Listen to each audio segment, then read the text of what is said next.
Too many of us, we think when he said, "You ask in my name," we thought that had to do with sentence structure. That his name is what we hang on the end of our prayers. Do you think God cares whether you speak good English? That had nothing to do with sentence structure. It had everything to do with positional truth. Has anyone in here ever been a power of attorney for someone else? Okay. Then you know what it means. I used to be the power of attorney for my father-in-law. And what that meant was anything I wanted done in his name, it was as if he did it. Now, when I signed a document, I didn't forge his signature, but I was him. So I would sign the signature of James H. Miller Jr. POA, and it was as if he signed it. That's what Jesus was saying. You're going to be my power of attorney on the earth.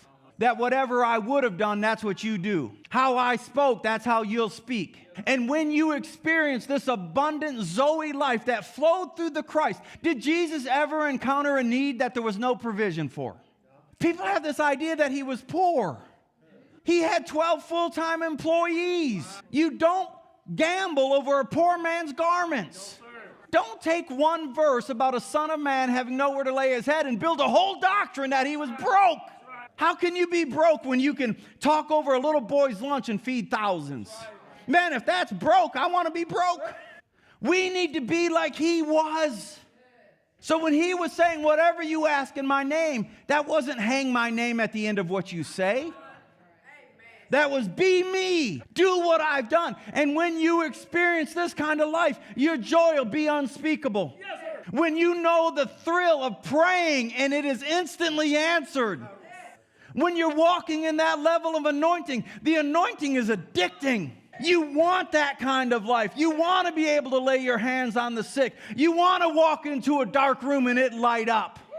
And he said, I want you to walk in the Zoe life so that your joy will be made full.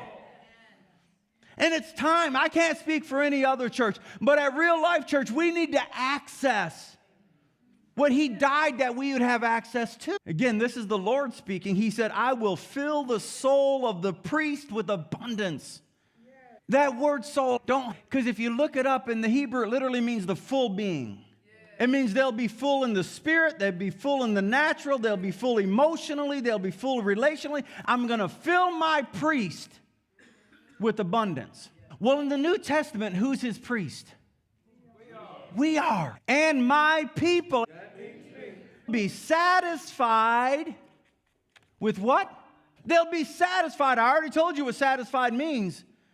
It means my people are going to have so much of my goodness. Everywhere they look, they're going to see goodness. And this is what David said. David was praying in the book of Psalms. He said, Lord, don't let my enemies prevail over me. Don't let their desires come to pass.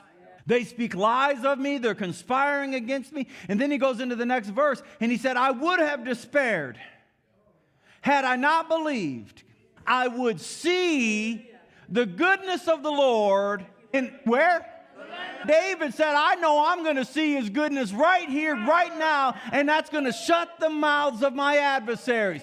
When they conspire